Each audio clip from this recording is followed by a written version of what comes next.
Another deleted chapter out of In the Shadows, book 1 of the Small Town Secret series. So if you have not read this, I would like to know your thoughts in the comments below if you think that Crystal is the culprit.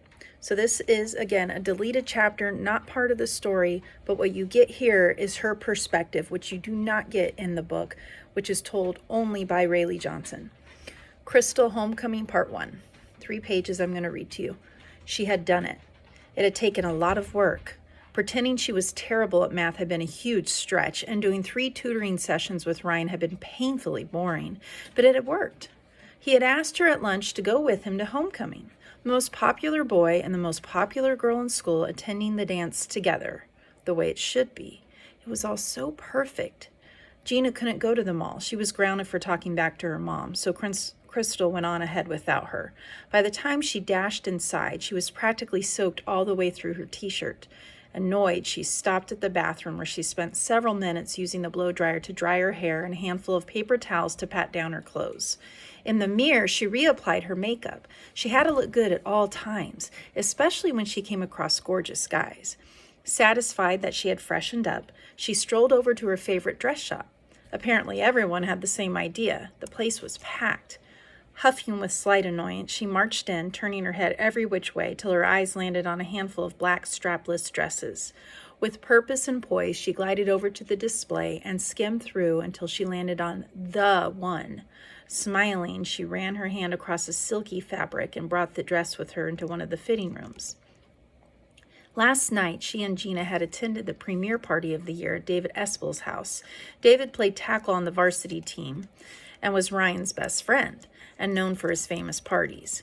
His parents were so cool that they gave them full reign over the house, everything except the liquor cabinet, which meant that they could play music as loud as they wanted.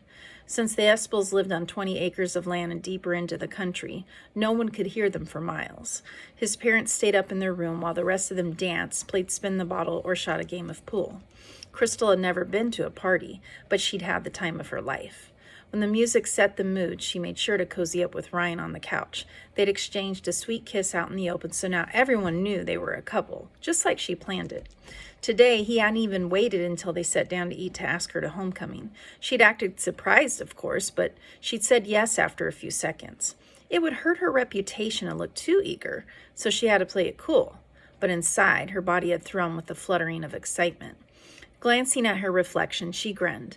Just as she'd expected, the shiny, strapless gown looked flawless on her. It hugged her hips in the right places and accentuated the softness of her bare shoulders. Ryan was going to flip. He would be hers permanently. Well, at least until she tired of him. From her purse, she withdrew the tube of mauve lipstick and refreshed her lips. She turned slightly away from the mirror to check her profile, then to the other. She knew she looked stunning, that she was the envy of every girl at Silver Canyon High. What a great way to start the year. Changing back into her jeans and top, she exited the fitting room. Just as she was getting ready to head over to the cash register, somebody ran into her. Of course, it was the skinny loser. She huffed at her, but Rayleigh was already scurrying away like a scared little mouse. Serves her right. Feeling triumphant, Crystal paid for her dress and left. An anxious feeling was settling into the pit of her stomach. It was going to be an amazing year.